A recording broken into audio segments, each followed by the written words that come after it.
Hello and welcome to books that I bought secondhand that I find strange that I wouldn't normally buy, but I did buy and I've read and I've come to tell you about them. That's a very clickbaity title. The first book that I got was Christmas 1940, a story by Eleanor Roosevelt. I read this a few years ago. I just was like, cool, this sounds, I didn't know if it was gonna be good. Something about it intrigued me. I'm not American. I don't know much about Eleanor Roosevelt besides her being a first lady. I thought, this is neat.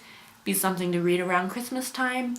I don't think I particularly enjoyed it that much, but I kept it in on my shelf because I thought I still find it intriguing, and I don't know, I'm kind of glad that I have it. The next book that I got, and I love this book. It's a prized possession. I didn't know that I wanted this or that I needed this, and it is Keeping Up Appearances, Hyacinth Bucket's Book of Etiquette for the Socially Less Fortunate. For those of you who don't know, Keeping Up Appearances was a TV show on the BBC, I want to say in the 90s, I don't know. I watched it when I was a kid with my parents, and I loved it when I was a kid.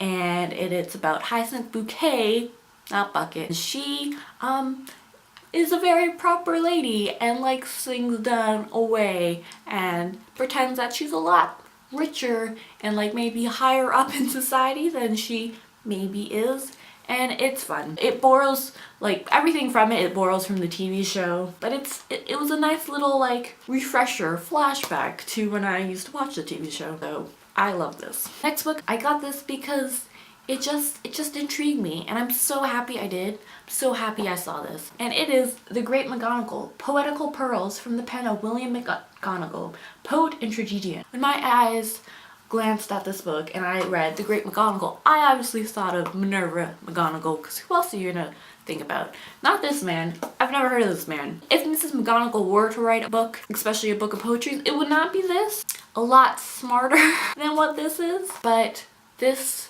just brought me so much joy. Starts off with him explaining how he discovers that he's a poet. So he says he discovered that he was a poet in 1977, and he writes, "I seem to feel as it were a strange kind of feeling stealing over me, remained so for about 5 minutes. A flame, as Lord Byron has said, seemed to kindle up my entire frame, along with a strong desire to write poetry, and I felt so happy that I felt inclined to dance when I began to pace backwards and forwards in the room, trying to shake off all thought of writing poetry. But the more I tried, the more strong the sensation became. It seemed so strong, I imagined that a pen was right in my right hand, and a voice crying, 'Write, write!' So I said to myself, ruminating, 'Let me see, what shall I write about?' Then, all at once, a bright idea struck me to write about my best friend."